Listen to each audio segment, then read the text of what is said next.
Thank you so much, Bettina, for joining us, and good morning. Good morning, Blessings. Thank you for having me.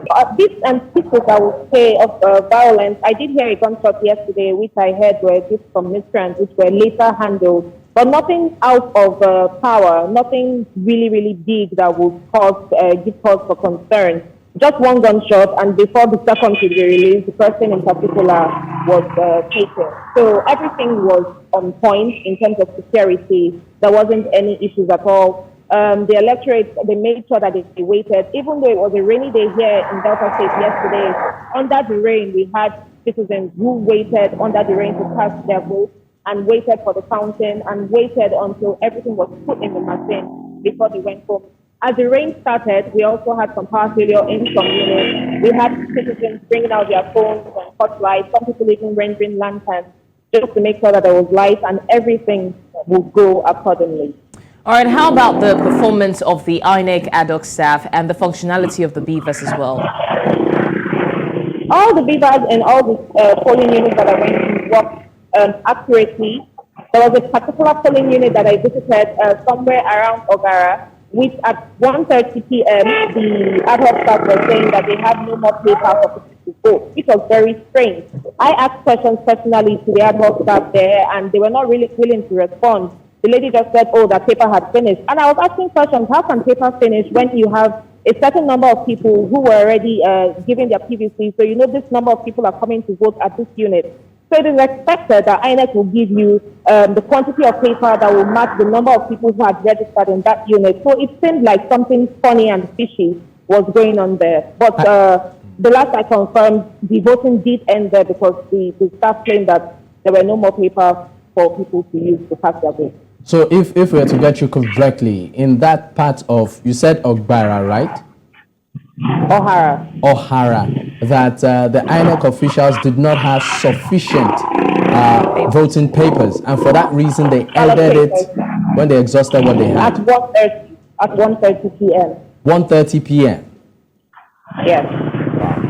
I mean, the impression that was given was that INEC was very prepared and that they had everything in access. I mean, but yet again, we see another default in the system. Now, another question that I would really like to ask is, you know, we've seen a lot of cases in different states where the BVAS, you know, and the uploading, there just wasn't a tally. Were there instances where they weren't able to upload the results online? Not that I know of, because even the party representatives who were at different polling units were quite vicious. Nobody was willing to take chances, so they were there till the end. They made sure that everything went accordingly. Nobody was ready to take any chances yesterday. So if there were any of such occurrences, I would have heard about it. All right, Bettina, I mean, there are parts in the country where the voting will spill over into today. Do we have incidents of such also in Delta State? Can you take that question again? Okay, so in some parts of the country, voting continues into today. Do we have any of such in Delta State?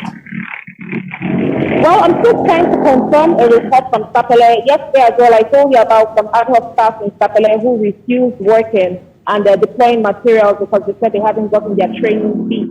I'm still trying to confirm if that was spilled over to today or if they eventually started the voting process yesterday.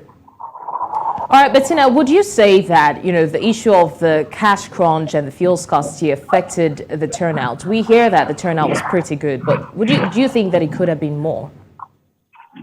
I would say it affected it in a positive way because Nigerians are tired. In Delta State here, the frustrations were quite high. A lot of people were upset about the capacity. And for that reason, it seems like it gave them more reason to come out and cast their vote because they're tired of a government that doesn't care about the people. So they're willing to push for this change that the entire country is clamoring for. All right, Bettina. I mean, so much is really happening. Now, in terms of the population of the voters that turned out yesterday, INEC in their data said the youths, you know, comprise of a bulk of the voting population. Did we see that reflect in Delta yesterday? Absolutely. A particular primary school that I went to, very large. I think we had footages of that particular polling unit. About 80% of the people there were youth. So yes, even in the villages where you have the older people, we still saw a bit of youth coming out from villages, come and vote. So youth were taking the day yesterday. They were not taking chances at all. A lot of youth came out, even the elderly, who we thought had given up and maybe did not care about the process. They all came out in their numbers to cast their vote. I saw elderly people who sat down waiting for their turn to make sure that they did do their civic responsibilities to the nation. All right, what would you say was the voting strength of the people in Delta State, you know, comparing the registered voters to those who actually came out to vote? The youth, listen, the youth were everywhere.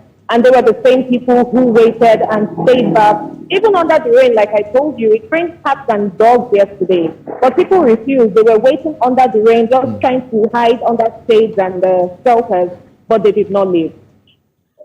So what has been your own experience? I mean, it seems to be cold, if I'm not mistaken. How has it been for you? It has been a new experience, something I absolutely enjoyed. I got to see the... what's it called? I got to see the passion that people have for the nation. So despite everything that has happened over the years, people still believe in Nigeria, which is a good thing, that we haven't given up on our country. And I also saw that Nigeria can actually work if we want to do it. That was what I saw in Delta State. People are willing to give a chance and make the country work. And I hope that it's the same way in every other part of the country. All right, Bettina, thank you so much. We'll get back to you shortly. And please do stay safe. And, of course, stay safe. I will. We'll be with you shortly. Thank you, Dr.